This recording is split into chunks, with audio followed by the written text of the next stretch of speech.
Okay, ladies, gentlemen, welcome to Expert Reviews. We're here on Fords with an LT432. Now, I'm going to quote the title or the subject line of the email that got sent to replays.wallst at yahoo.co.uk for you. Made a mistake and loaded full HE in LT432 and curious as to your thoughts on how I handled it. I mean, I'm curious as to how I'm going to handle it. Full HE in an LT432. Let's broadly cover gun stats quickly. What we got? So, 85mm gun. That's too loud.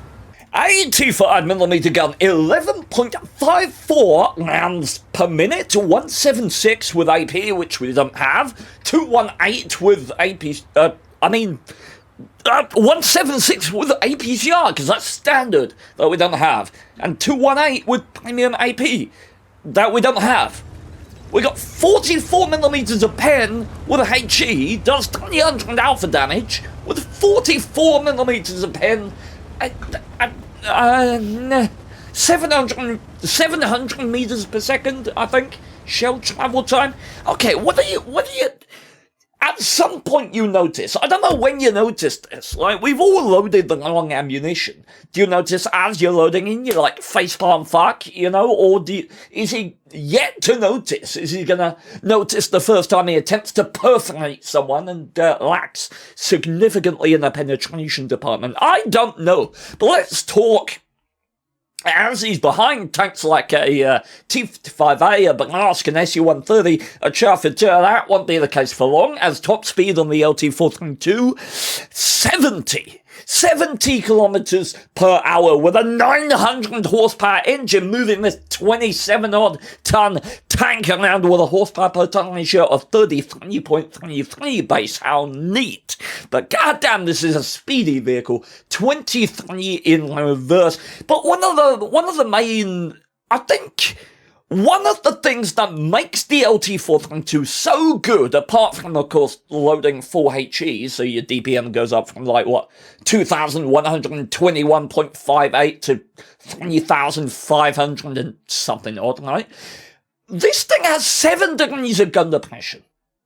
And that might not immediately have you jumping out of your seats, but it's a Russian light tank with good turret armor and incredible mobility. 7 degrees of gun depression, only 5 over there, but 7 degrees of gun depression is insanely good for this tank. It's too good, in my opinion. But on the hull of this thing, we got, 70mm of front armor, 40 at the side, 40 at the rear. Hull armor, it will protect you from HE shells, and you'll get the occasional trolley bounce, but beyond that, nothing to write home about. But the turret armor does stand out a bit here. 160 at the front, 100 at the rear, and 100 at the side, and 60 at the rear. That gives you an effective on the turret of about 160 to 200, which, you know, if you're getting shot at cleanly by tier 8s and above, it's not going to help, but maybe bouncing some tier 6, bouncing some tier 7s, you'll get lucky bounces when you hold down in this thing. Cupola, for what it's worth, is 80mm, but you're never gonna get a legitimate circumstance that justifies aiming at the cupola of this vehicle. Frontal hull is looking about 140mm of armor. So, Fords, we've spawned on the bad side, the side that grants you an inherent disadvantage because the enemy can just zerg the middle and work with crossfire between these two positions to mutually support them. But it looks like the team that our hero, Warclash, is with is not putting up with that shit, and they're taking the mid aggressively. Luckily for Warclash, oh my word, HE pen, beautiful. Okay, position where... Oh, we don't do that. We don't do that. We don't donkey our shots. Okay, let's talk about why that happened.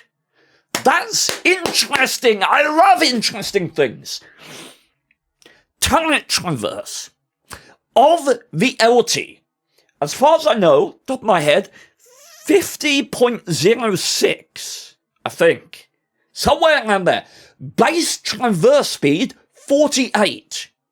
What I'm guessing happened there, and this is an attribute to be aware of in some tanks, doesn't crop up a lot of the time, but it's something to be aware of. If your whole transverse speed is faster than your turret transverse speed, then you cannot maintain aim on someone while turning at full speed. Right? Because your hull is it's gonna overturn and pull your gun round to the left. So even though he was auto-aimed, his hull was traversing faster than his turret could traverse in the opposite way, and so he donkeyed the shot into the ground like an absolute bitch. What a noob. But hell, get me a fun thing to point out. Gonna get a second 5.09. Did you just not pen? That's gotta be a non-pen, right? 300 alpha? Gotta be an obvious. Maybe it was a pen. I don't know. But, yeah, 5.09. Okay. I'm worried. You're making me worried. Why are you doing this? What are we missing? Let's look at the team list. This is what you always want to do, especially in light tanks. Two classes of vehicles that should have better map knowledge than anyone else. Right? They have no excuses. Light tanks and arty. Arty more so, because Arty... Subconscious, I swear. But Arty are sat at the back. They've only got to use one hand. They can keep an eye on the map and look at the team list, right? Light tanks, generally speaking, at the start of the battle, they're not that active on most of the time. They're not in a heavy tank corner fight, you know. So right now, we're looking at this team list. What can we say? We're missing a Skoda. The Skoda T50 is platooned with the CC. Does that tell us an awful lot? I would expect presence up here. What am I expecting up here? A 122 TM maybe, although I think he was spotted at... Oh, he's in the mid, in front of us there, actually. I'm expecting Skoda T50 up there. I'm expecting this FV. And maybe, as the CC is platooned with the Skoda, I'm expecting the CC up there as well. What worries me is that you're here instead of here. Because if you're here, that is not such a lingering concern in my mind, right? It looks to me like you're going to try and make an engage here. This may be safe now, but as soon as that Skoda, that CC, this position starts to become occupied, you could well be taking crossfire here. And by the way, if I'm completely talking out my ass here, I haven't seen this game yet, so if he doesn't take a bollocking, I do apologise. Okay, yes, relocation. Huzzah! Okay, let's see what you can see up here. 380 meters base view range on the LT-432. Not great, but I mean, the ELC even 90 is 380 meters base view range, and no one's going to tell you that that's a bad light tank. This thing certainly doesn't feel that let down by that view range due to its other attributes like the mobility, low profile, the gun depression, and the moderate armor. And there's what we were worried about. Let's look at that. There is a KV-4 Kraslavsky up there. I mean, clearly there's no god. We can come to the conclusion that we were right in our analysis earlier. The CC was with the Skoda. How did we indicate that? Well, they're in a platoon. People in a platoon tend to go to the same flank. So, nice to be proven right there. What else can we say? There's only one tank missing, other than the Arty. Amateur Borsig. He hasn't got a kill. He hasn't been spotted. So, we've got to guess, at this point, he's either there or there. Could be up north, but highly unlikely. So, we know right now that there's only one tank in this position. We can be pretty damn certain. If the Borsig's not there, then this area is completely empty. If you weren't loaded with full HE, I might well consider a YOLO round here and maybe pick up a kill on the 122 TM and dive into the dip, right? 3 kill, and what that also does is it trades potentially a bit of my health. If the Borsig is here, it trades a bit of my health for a kill and for knowledge. Why do I do that right now? Because +5 from there, and this ship pack at the back. If the Borsig gets spotted unexpectedly there, he probably dies. So that would be my play right now. Oh, yeah! That guy didn't know what hit him.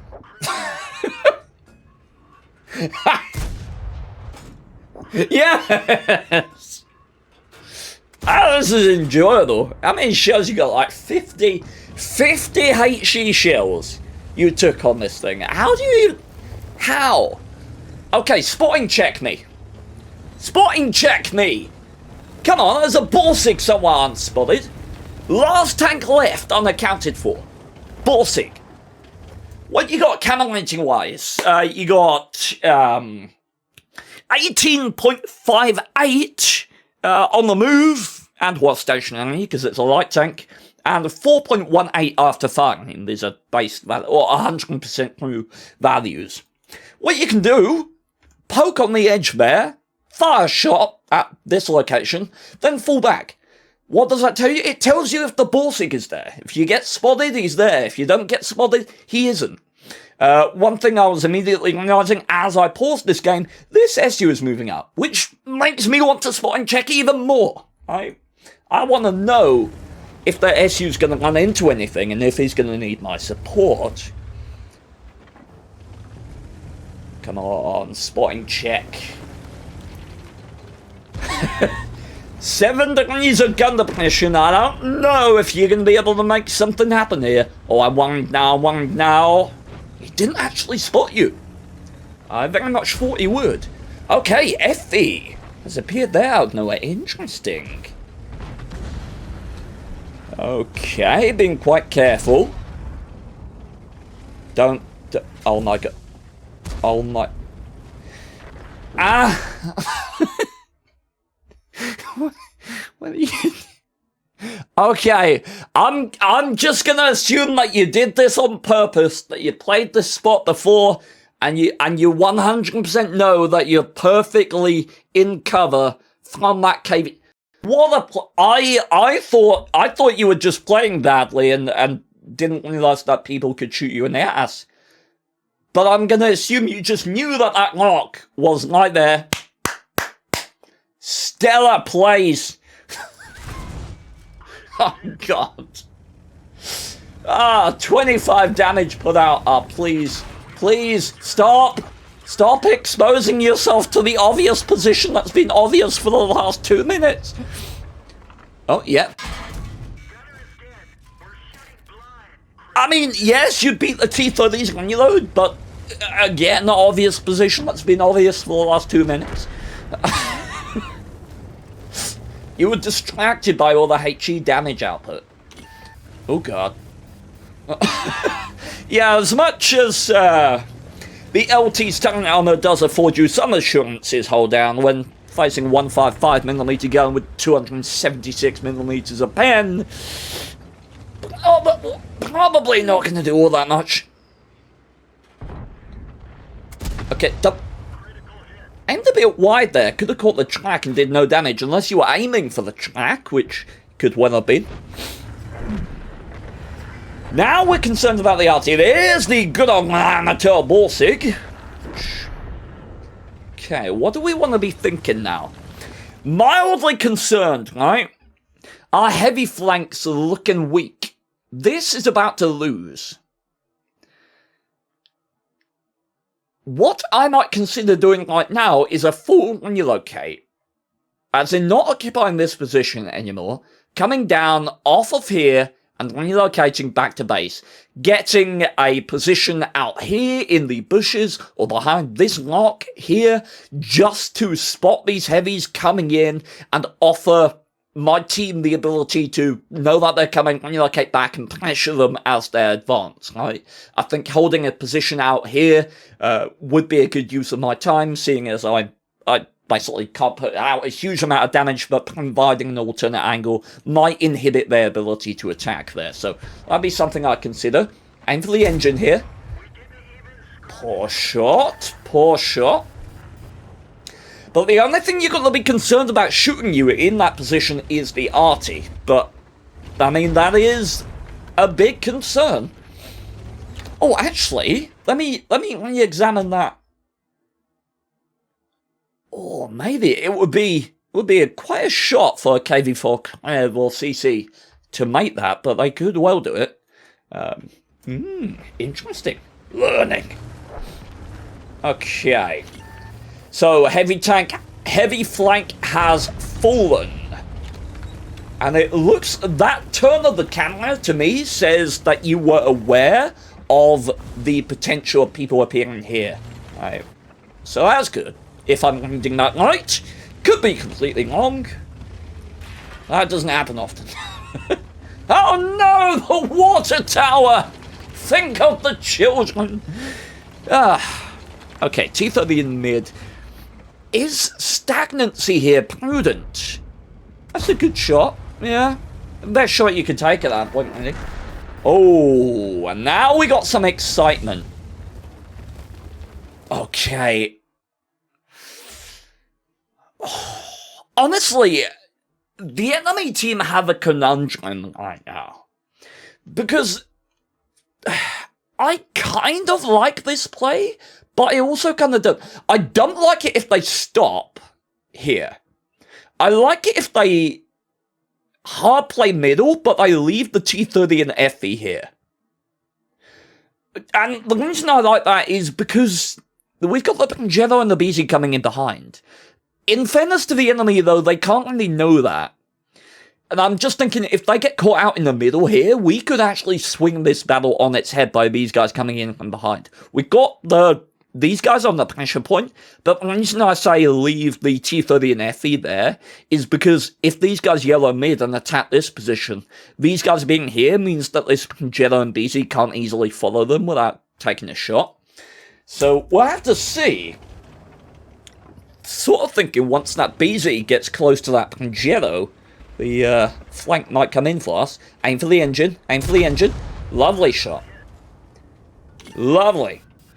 Gotta do what you can in this situation. You've only got HE shells. You're not gonna be panning. You're just being annoying. Stay alive. Keep yourself in the game. Aim for the engine. Oh. He's not gonna give you an engine shot, is he? Big mean fellow. Oh.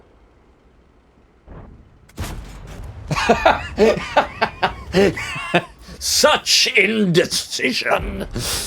Oh, let's see. Hey, 26, moving up in the world. Oh boy. Reluctance. Okay, so we got the KV4 Clev and the CC still unaccounted for as of recent times. We can only hope that that TD presence is gonna... Okay, going for the tracking shot there. I really like that. I really like that. And I had to consider why I like that. The reason I like that so much is because of that. That and that, which I'm assuming is what you were thinking when you went for the tracking shot there. Because let me tell you, that TNH, having his tracks blown off there, that's not looking healthy. We'll have to see when we unpause it what happens to him, but I'm guessing it ain't going to be pretty. And one, and... You're not going to get the kill shot? Shame. Engine. He's out of... Oh! Okay, yeah, that works. I would have gone for the engine shot there, but... that works just fine. Okay, beautiful. Whoa! And there's our friendly neighborhood bat chat. Wonderful. Okay, so I'm assuming at this point the KV4 Clev and the CC have moved from the north. I wouldn't imagine that they have presence there anymore. I like the location here. This hill position is probably no longer that prudent. In this circumstance, you can't really lead At this point, you've got to look for playmakers, and this is something you want to do towards the end of World of Tanks matches, is look for your playmakers, your people who still have health, significance, armor, who have what is needed tactically to achieve a certain outcome. In this case, we got a full health BZ, and we got a Pangillo. They are the playmakers, so you work the game around them, right? You work your position around them. So that's what I want to see you doing here, is trying to complement and support the remaining people on your team, and we'll see how it goes. There's no real, at this point, there's no real thing I can say, go here, go there, go there. No, it depends on what this BZ and what this Progetto get up to. Going wide, getting an angle here isn't necessarily a bad idea. Because of that, I was about to say, you might be able to light the RT. HE shell side of the turret, or going for the track. Okay. Oh wait, light technician. Oh, if you get the kill, you get a light technician. Why you go for the track? Oh, you get the pin by the logo. Come on! No! Oh God, the tragedy of this moment. Okay, CC's up. We heard him fire 1. We heard him fire 2. Risky. But we know the KV4 probably couldn't have come down as fast as the CC did. Ooh, FV might have had a shot at you there. Okay, when I see an engine shot hit, I'm not gonna have it there. Okay, just be annoying, just be pleasant. Engine shot. I said engine, not floor. Oh my God. Okay, gently does it. Yes, a little higher. Not the track, the fuel tank. Not yet. Oh, you're bad. There you go. Okay. He's going to be out of ammo now, surely. Ah, fantastic. Oh. KV4 Krevlovsky is impatient and annoyed. Oh. Too bold at the end there. Okay. This is not over. Not over by any means. Our team are just going to be patient. Oh my Lord. You don't do this in the 3090 right now. You go wide. You go to this position right here if you can. You work these bushes. I think you can. I don't. But you go to this position and you try and work these bushes. You get the occasional shot. You present alternate angles, right? You don't YOLO in because you don't have the SU with you, right? If you want to YOLO in, you go all at the same time. You go with the Pangella, you go with the 3090, and you go with the SU. Even then, it might be difficult, but honestly, the SU's health and gun, I think, will be the main clinching factor there. But you go all together. And by the looks of things, this 3090 is about to YOLOing alone. And unless he goes straight in and out the other side, which honestly could be viable, the Batcha has recently fired, so he probably got about 20 seconds on his reload, something like that. Yeah, I'd look to get in and get out for this 3090. I don't want to see him sticking about and trying to flank because that RT's gonna... Oh my God. No.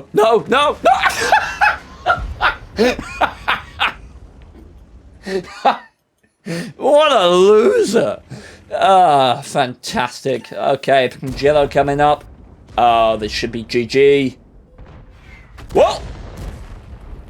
Why would you take the shot? Oh my God, the SU's gone. Oh my God, the SU bounced. Yes. Okay. Panic over. Gently does it. Simple as you like. He's loaded in about 5, 4, and he ain't gonna get it. Ooh. Well, an interesting game, no doubt. It's a good example of how you can make yourself useful while in a tank that is severely limited. And the LT-432 is not usually on that list. Right? When I say severely limited, I'm thinking about tanks like a ELC Even 90, or tanks like a Setter, tanks like the UDES 03, right? Now, certainly 2 of those tanks are not bad. Actually, no, 1 of those tanks is not a bad tank. The UDES is not a bad tank. But it is severely limited in terms of the contribution that it can make. It's very... it has one thing that it does, and it does that one thing very well. If it starts to do much beyond that, it suffers because of its limitations. Likewise, in this game, much of it was predicated around playing around limitations. I'd be curious to undertake a thought experiment, considering how much this game would have differed had you had your full ammo loadout, right? How much less close would this game have been? People in the comments want to ponder that. I'd be curious to read your curiosities about it, but it was certainly an interesting game. Thank you so much for sharing it with me. If you'd like to have your replay commented on, you can send it to replays.wallst@yahoo.co.uk. That email will be in the description.